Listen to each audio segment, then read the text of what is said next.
It took me 3 years to get aesthetic, even though I had shit genetics, just like you can see here. And in this video, I'm gonna show you exactly how you can become aesthetic as well, even if you have shit genetics, just like I had in my past. And in this video, we're gonna go through 3 things that you're currently doing wrong or not doing at all. And those 3 things, they are your mindset, your workout, plus cutting or bulking. What I mean by this is that you probably are not having a consistent workout, or you don't even know what you're doing in your workouts, and you probably don't know if you need to cut or bulk. And then the last step that I'm gonna go through is that you're not hitting your protein, like you're not getting enough protein. And I'm gonna tell you exactly in this video how much protein that you need per serving and per kilo body weight that you have. So if you're interested, then let's jump right into the video. And just before going into this video, I just have a quick disclaimer. I have just made a Discord community where you can just click the link in the description if you're interested to join. So let's get right back to it. So the first step that we're going to be covering is your mindset. And the reason why I have been thinking about covering this exact topic is because when I was younger, I always had this limiting belief. I was so skinny, like my wrist, people could literally just fit the thumb and the pinky around my wrist, every single one, even like the smallest in like the classroom. So it always hurted me that I was so skinny and weak because people could just push around with me, and I never even had the good genetics. What I mean by this is that my bones are so small, so I don't even have big bones. I'm skinny, my chest is all fucked up. I have like, you know, the kind of hole that you have in the middle of your chest, which is so fucking annoying when you begin to try to bodybuild. And it was just painful, to be honest. But that is exactly why I didn't make any progress when I started to go to the gym, because I always had this limiting belief that it was just my genetic fault.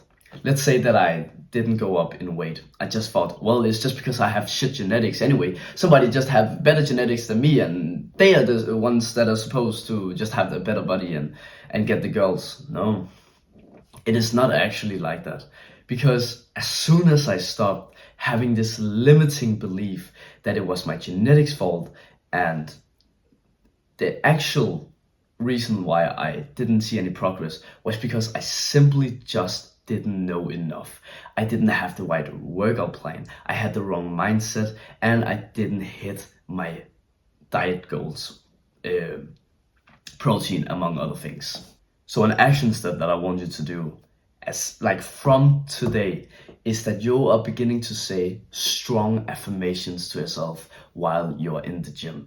So an affirmation that you could say is something that sounds pretty cringe, but it works.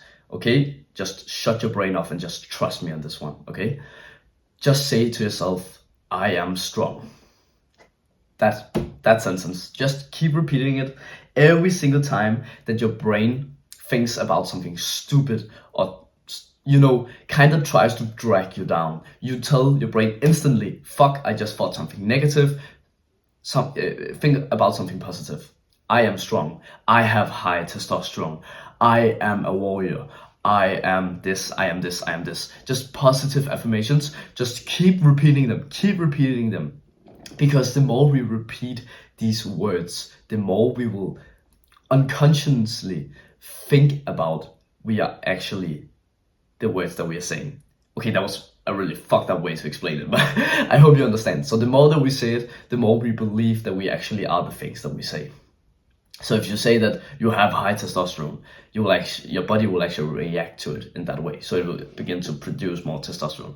It's pretty fucked up. It's the same with like visualization. I've just made a video about that, so you can go check that out if you're interested. So the next step is your workout plus cut and bulk. So you're probably doing the wrong kind of workout. So either you're not training consistently in the gym, which means that you're probably training like Monday, then Sunday you're training that training session Wednesday, and so on. You have to be consistent. So if you have free time on Tuesday, that is every single time that you train. You train Tuesday the exact same time every single day. Of course, sometimes there will be different factors. Maybe you have to go to grandparents and eat and all that stuff. But then you will just do Wednesday. Then that's fine. But often you should have a specific schedule. The next thing that you're probably doing wrong with your workout is probably the muscles that you're training, because and the intensity, actually, that is also a really important one. But I'll start with the workout. So you're probably not even having training, like you're probably not even training your muscles twice a week. Are you hitting your chest, back muscles, traps, legs 2 times a week? If you're not hitting them 2 times a week, you are not gonna make that much progress. You have to train each of your muscles 2 times of the week. That is a must. And you may think, wait, I don't have to hit like 3 or 4 times a week. No, you don't have to.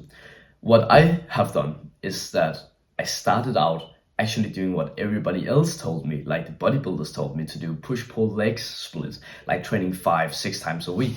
But the thing is, I was always so fatigued, so I never made any progress. As soon as I started reducing the amount of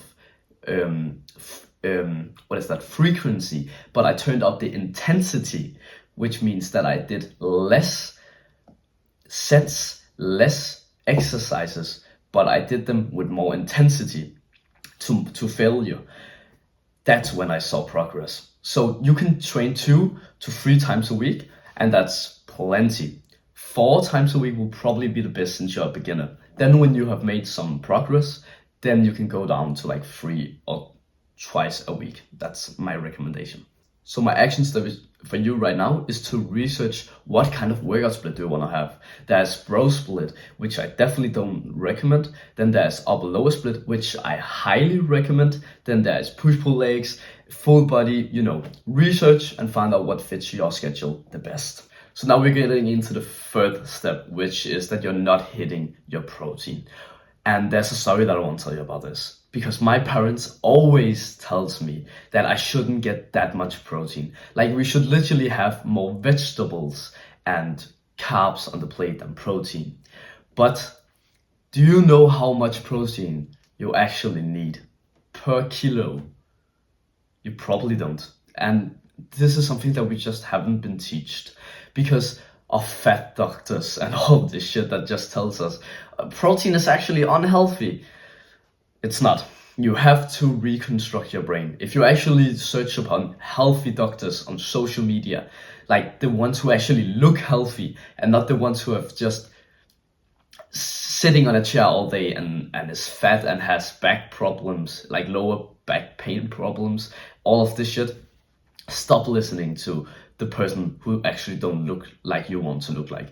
Look at the aesthetic doctors on the internet. They are telling the right things. They are saying that you should hit your protein.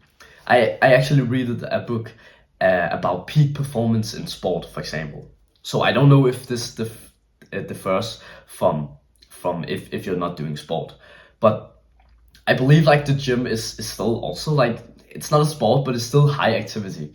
So the amount of protein that you should hit per kilo is 1.6 gram to 2.6 grams per kilo. So right now you're probably thinking, holy shit, that's a lot of protein. You can do your calculations. So now you can see that we actually are not hitting it like a protein. Usually people will be scared about this number, but you shouldn't be. It's actually quite easy. And the action step I therefore have for you is from now on, when you go and you shop, or when you just look at some food that you want to get, always try to look at the ingredients. Look at the 100 grams per serving or something like that, like those numbers, and look at how much protein there is. Usually I would also say the ingredients, because we want fewer ingredients in the food so you can be healthy as well. But I don't want to overwhelm you with information. Right now, just think about the protein that is behind the package and the sugar. If there's high protein, but also really fucking high sugar, then don't fucking buy it. Those are the two thumb rules that I want you to have. Think about those two. So if there's high protein and there's a decent amount of sugar, but it's not super high, then buy it. You just need more protein, because protein is what builds our muscles. Remember, when we go to the gym, we break our muscles, we destroy them. When we get back and sleep and we eat, that's when we recover our muscles. Again, I have made a completely fucking full course guide and a community on this. And if you want it in more specific details so I can help you gain even faster progress, then go hit the fucking link in the description. No pressure, but if you just want to have fast results, then click the link in the description. If you enjoyed the content, then go down and click subscribe and hit the bell button so you can see whenever I post a new video. Thanks for watching and have a wonderful day. And the last step that I forgot, remember, today's effort shapes tomorrow's success. So start fucking doing things. Love you, bro.